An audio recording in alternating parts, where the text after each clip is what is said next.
El bienestar en los espacios es una tendencia que crece como ola expansiva en el real estate. Las comunidades lo habían incorporado en procesos de certificación enfocados en el consumo energético y sustentabilidad. Sin embargo, ser afín a procurar una cultura de salud es algo más que una moda. Empezamos nuestra serie 3 Insights sobre el wellness con Pedro Gómez, director de operaciones en Reserva Santa Fe.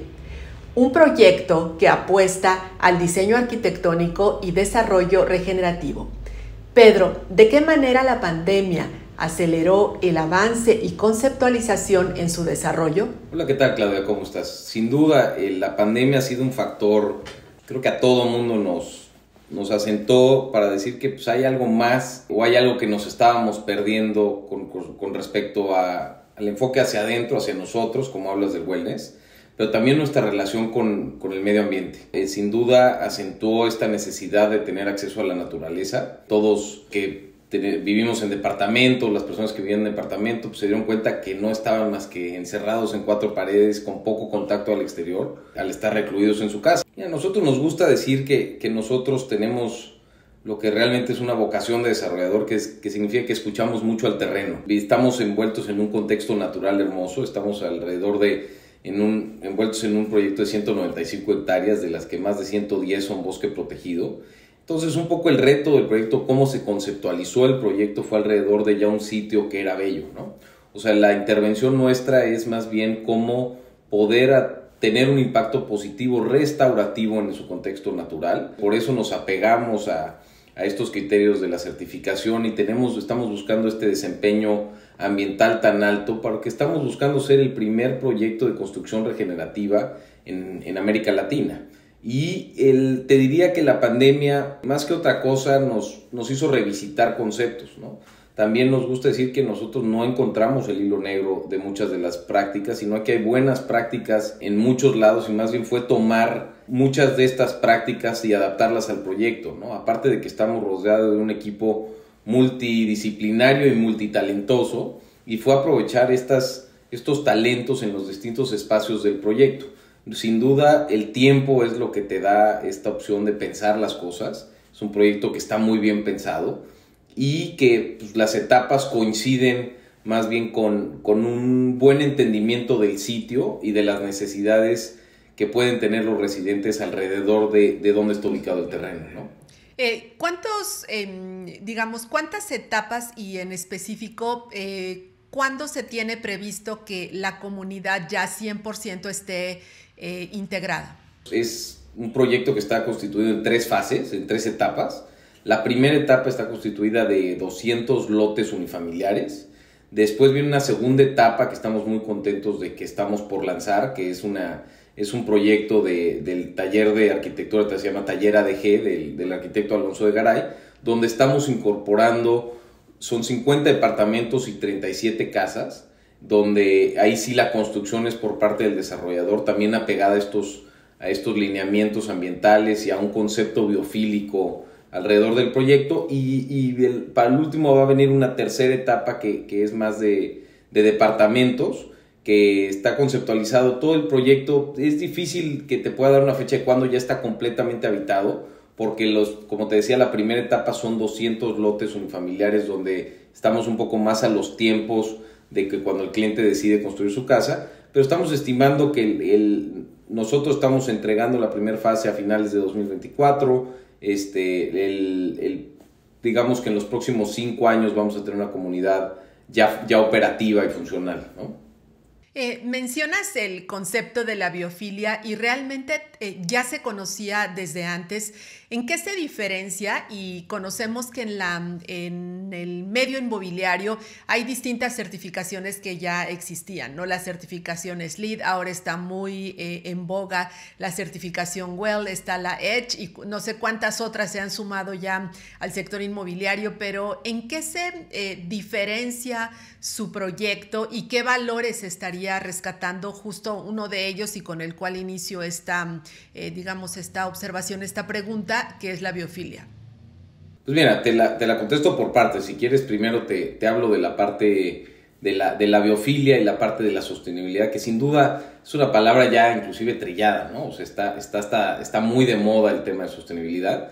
Y la verdad es que la sostenibilidad tiene pues, un concepto muy viejo, ¿no? No hay mayor concepto sustentable o de poco impacto que las construcciones justamente antes de la época moderna, porque utilizaban recursos locales, eran construcciones muy eficientes y utilizaban mucho el sentido común justo para calentar la eficiencia. Y el diseño pasivo, sin duda, es la herramienta más importante que tienes cuando desarrollas un proyecto que tenga buena bioclimática o que tenga este grado de sostenibilidad, porque nos gusta decir que no hay mejor watt que el que no se usa, ¿no? Entonces, cuando diseñas para consumir menos, es cuando realmente tienes un menor impacto, ¿no? Un poco la tendencia también en sostenibilidad se ha convertido a tratar de solucionarlo con tecnologías. Y sin duda la tecnología está y ya tenemos estas fuentes renovables de energía que nos ayudan. Pero yo invito sin duda al concepto original, que es tratemos de diseñar para consumir menos. Después utilicemos la tecnología para eficientar nuestros edificios, pero la clave es el diseño pasivo. Y la biofilia sin duda es la fuente de conocimiento más importante que tenemos para el diseño eficiente y pasivo. La biofilia es el diseño de la naturaleza.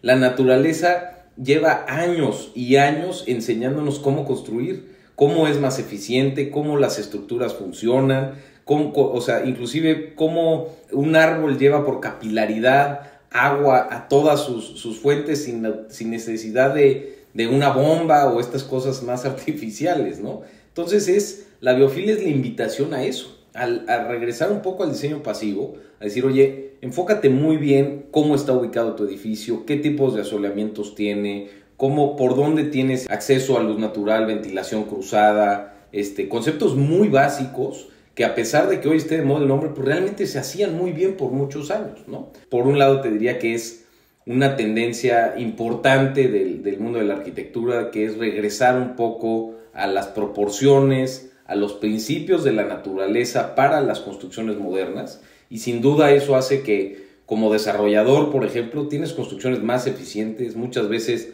en donde no desperdicies recursos, y por supuesto que esto implica mucho más calidad del producto que le entregas a tus clientes, por un lado, y por otro lado, estás contaminando menos y estás consumiendo menos recursos. Entonces es un principio, según yo, muy básico al cual invito a todos a regresar.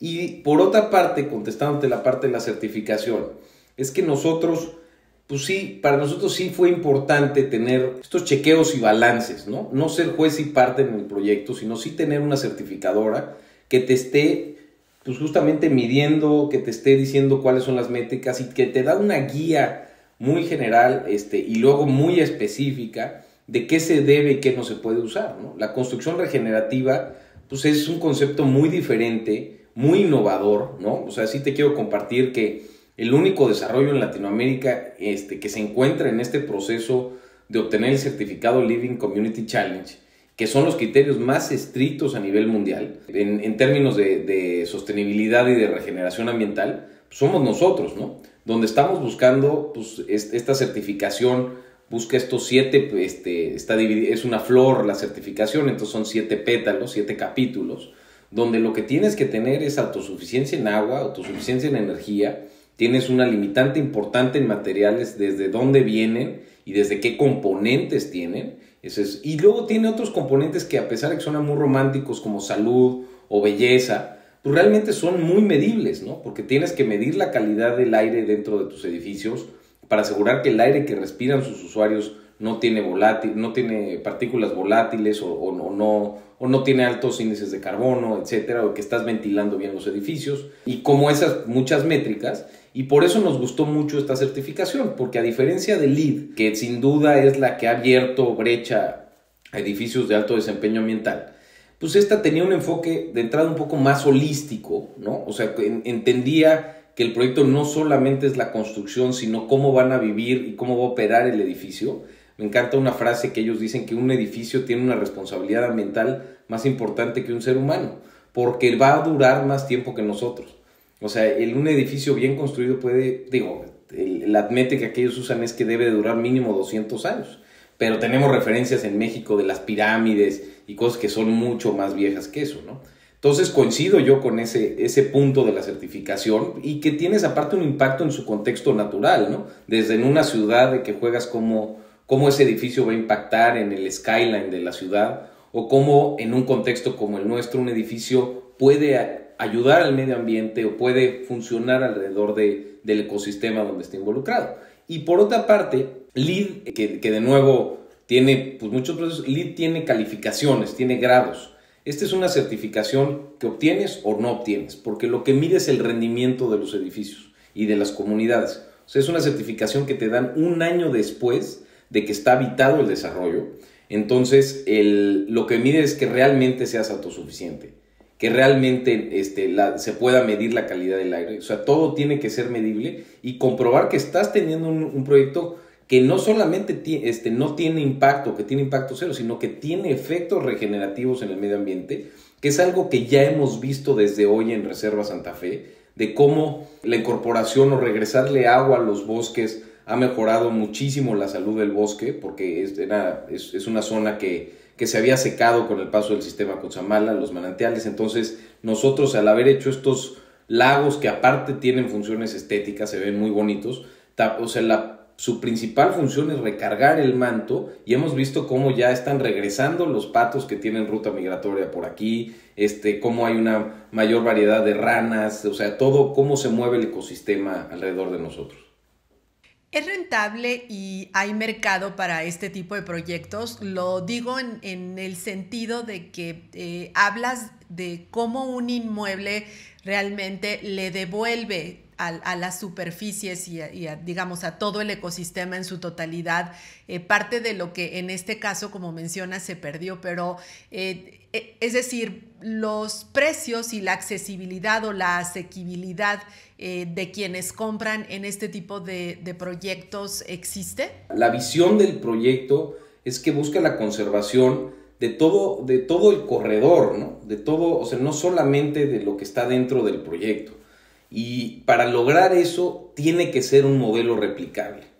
Y entonces, de mi manera de verlo es que no existe la sostenibilidad o la sustentabilidad si no está este elemento de rentabilidad. Si no esto, o sea, porque si no es rentable, no es replicable.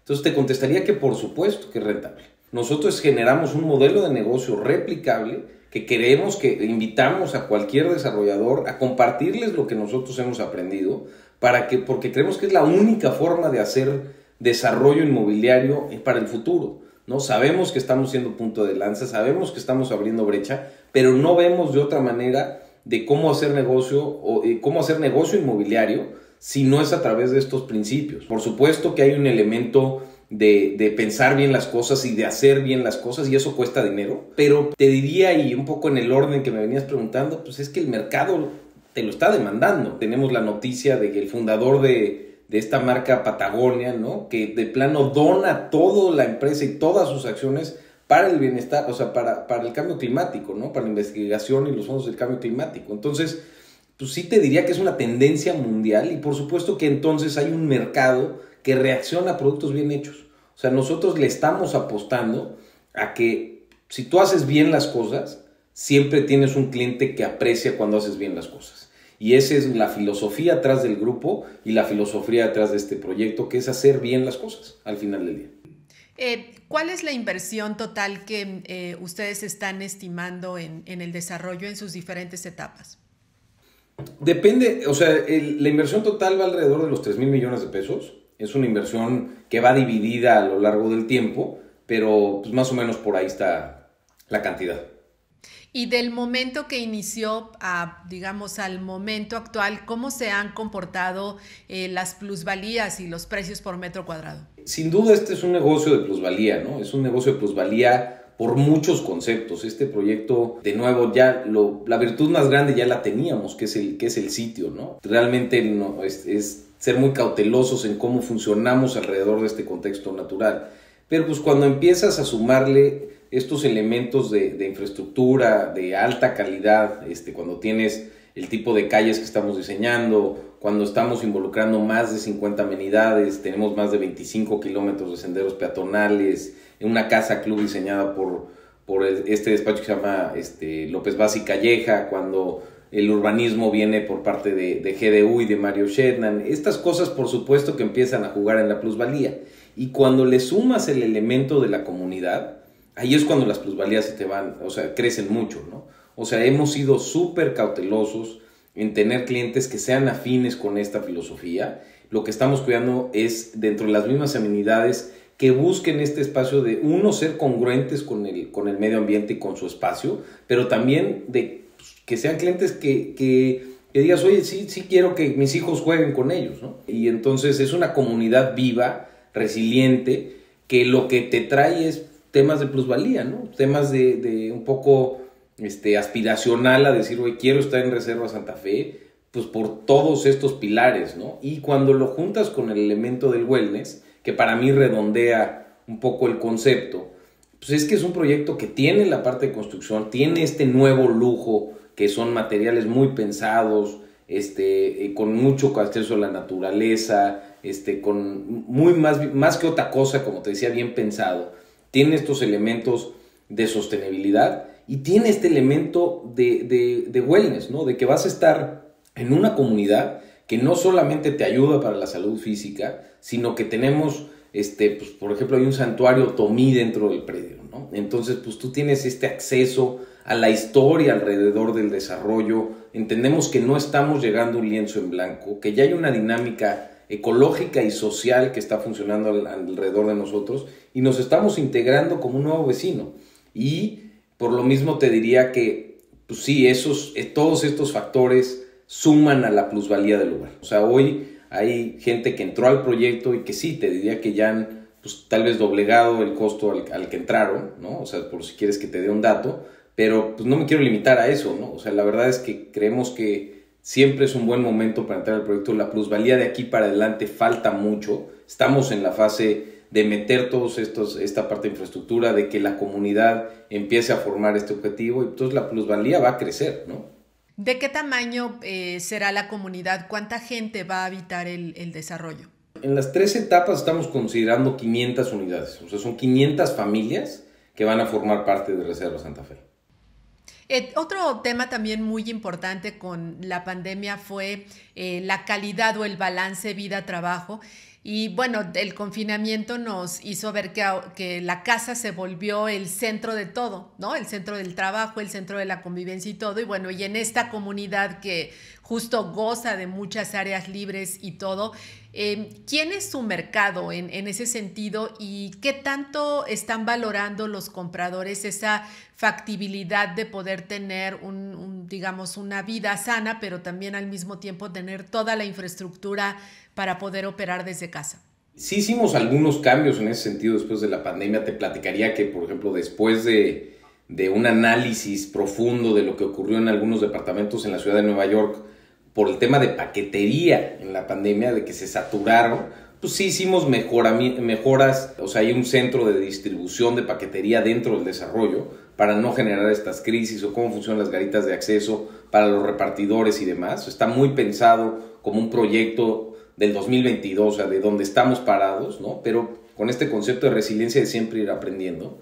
Y pues la parte del trabajo en casa es un elemento crucial, ¿no? O sea, te diría que en la Casa Club teníamos sí previsto un espacio más como lo que era un business center, y pues ya lo hicimos más bien un espacio que te apoye en el trabajo de casa, ¿no? O sea, de que si tienes una junta, una llamada, que tal vez pues, tus hijos pueden hacer ruido, cualquier cosa, tengas estos espacios para los Zooms, tengas un espacio para poner una sala de juntas adicional, lugares de impresión, o sea, como más pensado como estos espacios de apoyo a la casa virtual, ¿no? Esos ajustes los hemos ido haciendo. Y te hablaría particularmente que lo que fue muy virtuoso es que la etapa de diseño de la fase 2 del proyecto, de lo que le llamamos Punta Campana, donde participa Taller ADG, fue pensada ya con el conocimiento de la pandemia. Entonces el producto está muy pensado alrededor de este tipo de familias, de este tipo de mercado, que estamos buscando familias jóvenes, ¿no? O sea, familias con hijos chiquitos, y ahorita que contestándote quién es nuestro mercado, pues es gente que está transicionando en eso. y que son productos que van desde 330 metros cuadrados hasta 490 metros cuadrados, que todos tienen un área de terraza y de jardín adicional que pueden llegar hasta los 100 y pico metros cuadrados adicionales, y en las villas más que eso, ¿no? O sea, son jardines grandes, no solamente para que puedas abrir la ventana, sino para que te invite a estar afuera, ¿no? Que tengas acceso a la naturaleza. Y pues este producto está muy pensado, donde ya vamos a edificar, está muy pensado en la vivienda de una familia post-pandemia, contestándote un poco la pregunta. ¿Los precios por metro cuadrado cómo se comportan en esta tipología de propiedad? Tenemos ahorita mucha variedad de producto. Como te decía, estamos activamente comercializando la primera etapa, que son lotes unifamiliares que van desde los 1,200 metros cuadrados para arriba, en donde depende mucho el tipo de lote que quieras elegir. Tenemos lotes desde los 15,750 pesos el metro cuadrado hasta, y un poco más hacia arriba, dependiendo de muchos factores, de la vista, de la privacidad que tiene el lote, de las condiciones de cada uno de los lotes. Y en departamentos tenemos, los departamentos son como de 20 millones de pesos y las casas terminadas están como en 30 millones de pesos. Haciendo un comparativo y con el instituto que les está certificando en este tema regenerativo, ¿tienen algún porcentaje o alguna forma de medir qué tanto, retribuye ya en la operación de una propiedad regenerativa versus una propiedad estándar? Es decir, en términos del costo de la operación. Mira, yo te diría, en temas de operación es muy difícil medir, ¿no? De entrada te regreso a este principio. Nosotros venimos de una empresa, yo vengo de una empresa estaba fundada por un cuate que se llamaba Bill Pulte, y él decía, no hay nada más local que una casa. Entonces es muy difícil la métrica que podrían tener en un proyecto en Seattle o en Arizona o en Europa de lo que podemos tener en México. Entonces, como una comparativa, depende mucho de la región, de cómo te comparas con una casa en esa región. Te diría que justo las grandes virtudes de una casa que está buscando la autosuficiencia es justamente que es resiliente contra lo que está pasando alrededor. Entonces, si tú produces tu propia energía, pues no tienes entonces costo de energía, ¿no? Y no solo no tienes costo de energía, sino que no dependes de una red donde se le puede ir la luz y tú mantienes la energía. Lo mismo pasa en el tema del agua. Y de nuevo, son casas que están pensadas como que no hay mejor watt que el que no se consume. Entonces, cuando tú construyes de forma pasiva, tienes un ahorro enorme en la operación, porque pues no demandas tanto de aires acondicionados, de calefacciones. Para que te des una idea, nosotros acabamos de inaugurar el primer edificio dentro del proyecto, que es un edificio que busca tener la certificación Living Building Challenge. Estamos en el proceso, seríamos el primer edificio en América Latina en obtener este grado de certificación. Y es un edificio que, de acuerdo a los modelos de Edge, por ejemplo, pues es un edificio que solamente va a requerir calefacción 17 días del año. Y es un gran ejemplo de lo que te estoy diciendo, porque todo eso se logra gracias al diseño pasivo. Y son watts que no se consumen durante el resto del año, y solamente 17 días del año lo tendrías que calentar. Entonces te diría, no lo tenemos medido, es difícil tratar porque contra quién te comparas, ¿no? Pero la respuesta es que por supuesto son mucho más eficientes en costo para temas de operación, ¿no? Menos consumos de agua, menos consumos de luz, manejo de residuos, etc. Mencionabas que el modelo, debe tener ciertos parámetros para ser replicable. ¿Esta sería su única inversión o tienen planes de replicarlo justo en algunos otros mercados del país? Por supuesto que de aquí para adelante todo lo que hagamos como grupo inmobiliario tiene que tener elementos de esto, ¿no? El cómo lo replicamos es una pregunta difícil, por lo que te decía, ¿no? Depende mucho del sitio. No nos gusta, nosotros llegamos a los terrenos de forma más atípica a otros desarrolladores, no vamos en busca de un terreno para hacer lo mismo que hice en Reserva Santa Fe, ahora lo quiero hacer en otro lado, sino habría que entender las condiciones del terreno donde estabas trabajando, pero el concepto, la guía, la filosofía atrás de la certificación, por supuesto, queremos replicarlo, y puede ser en una zona más urbana, que eso implicaría otro tipo de métricas, de lineamientos de acuerdo al sitio. O sea, el primer capítulo de la certificación es justamente, se llama, en inglés le llaman place, ¿no? O sea, que es el sitio. Y pues, justamente te aplican distintas métricas y distintos criterios si estás en la ciudad o estás en un contexto como el nuestro. Pero sin duda replicaríamos este modelo.